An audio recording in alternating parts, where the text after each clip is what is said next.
சாய் பக்தர்களுக்கு என் அன்பு வணக்கங்கள். ஓம் சாய்ராம்.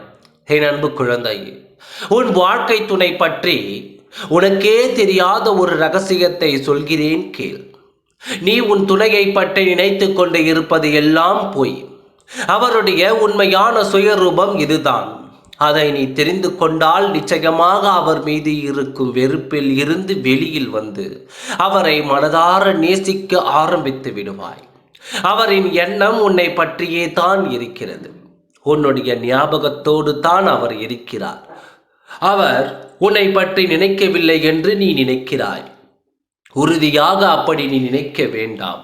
அனுதினமும் உன்னை தான் நினைத்து கொண்டிருக்கிறார். உன்னோடு சேர்ந்து வாழ வேண்டும் என்று நினைத்து கொண்டிருக்கிறார். உன்னோடு மீண்டும் சேர்ந்து வாழ வேண்டும் என்று நினைத்து கொண்டிருக்கிறார். காலத்தின் கட்டாயம் அவரை உன்னிடத்தில் இருந்து பிரிந்து விடுகிறது. ஏதோ சந்தர்ப்ப சூழ்நிலை அவர் உன்னை விட்டு விலகி சென்று விட்டார். அதை நினைத்து நீ கவலை கொள்ள வேண்டாம்.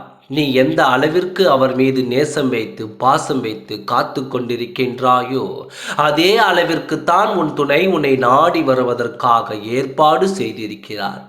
அந்த மாய வலையில் இருந்து மீண்டு, அந்த மோக வலையில் இருந்து மீண்டு அவர் உன்னை நாடி வருவார். அவரை பற்றி சிலர் சொல்வதெல்லாம் நீ நம்பி விடாதே. அவர் உன்னை பற்றிய ஞாபகத்தோடு தான் இருக்கிறார். வெகு நாட்களாக நீ எதிர்பார்த்து காத்து கொண்டிருக்கிறாய்.